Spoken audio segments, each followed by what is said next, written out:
Good morning, boys and girls, and welcome back to another exciting edition of Struggles for Survival, Lesson 9, with your host, me, Mrs. Inman.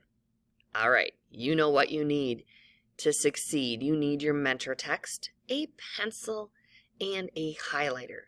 Grab those items and let's get started.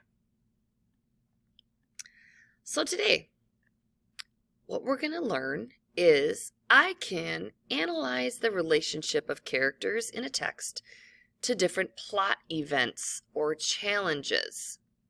We've done this before, so I love that this is such great review. You ready? Let's talk about character conflicts.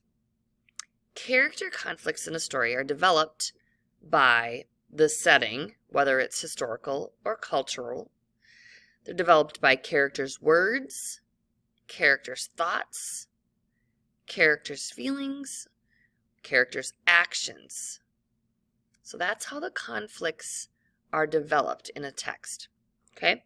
So take a look at the plot diagram. We've got exposition. Remember, your exposition is the beginning of the story where the characters and the setting are introduced.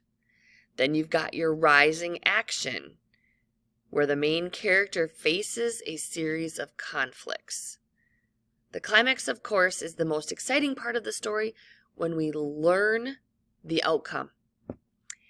Your falling action is the events leading to the end of the story, and of course the resolution is your ending, your end of the story. How did it end?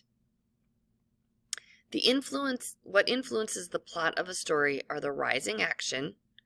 So when that conflict is developed and established, the climax, the high point of the conflict where everything just kind of comes together. Your falling action is the aftermath of that conflict. What happens after?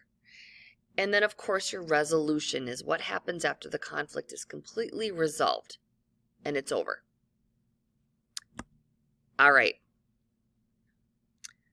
Here's your plot diagram. I just went through this whole thing. So you've got your exposition, your rising action, your falling action, and your resolution. Let's take a look. I circled, I continue to follow the trail looking for other signs.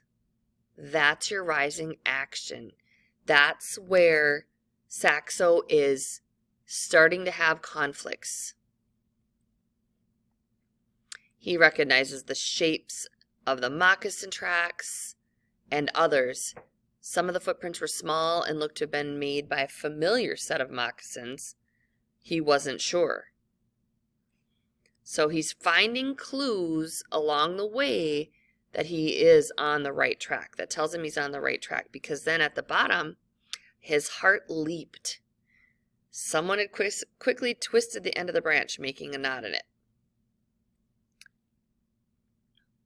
So if we're talking about exploring our plot, you've got Saxo, he's our character, of course, and our setting is the French and Indian War.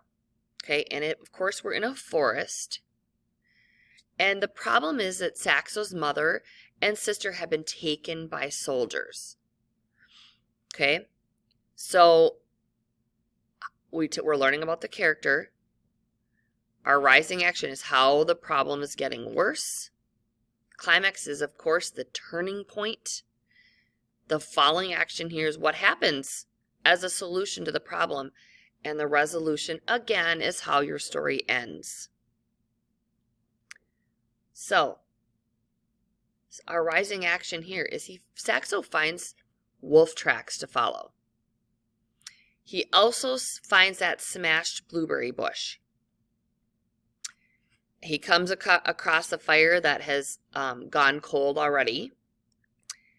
He sees moccasin footprints that look familiar, and then he spots that knotted branch. Those are all rising actions. All right, it's your turn now. I want you to turn to page 15 and read that. And here's what I want you to write down highlight, underline. Which part of the plot does this section of the text represent? So is it an exposition? Is it your rising action? Is it the climax? Is it your falling action? Or is it the resolution? Okay. How does knowing this help you understand Saxo and his ability to respond to these challenges? And then what details? What are the details that in the text that support your reason?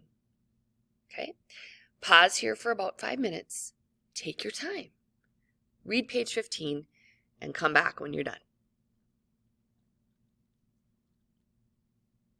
All right. Welcome back. Okay. So I underlined, I had asked my mother how one kept from getting lost. And I also underlined, she had knotted the tip of the branch into a perfect circle. It was a circle as neatly made as the one I now traced with my fingers 9 years later. Mother, I whispered, I will find you. What part of our plot is this? Yes, it is a rising action. This is all conflicts and challenges that this character is facing and coming across. It hasn't come to a head yet. Okay? He's determined to find his family. And he thinks that they're still alive. So his urgency grows. He's urgent. Now he's like, okay, I need to find them. I've got signs here. This is what's happening. So it's building up into that climax, to come to the climax here. Of course, you guys know what a cliffhanger is? It leaves us hanging. Remember in some of the books that I've read to you, you're like, no, don't stop there. We need to know what happens. Here it is. Mother, I whispered, I will find you. It left us. It just left us there. That's what a cliffhanger is. All right. Let's talk about evaluating our learning. I can analyze the relationship of characters in a text to different plot events or challenges. Are you a 4, a 3, a 2, or a 1? Write that up in your margin, and I will see you tomorrow.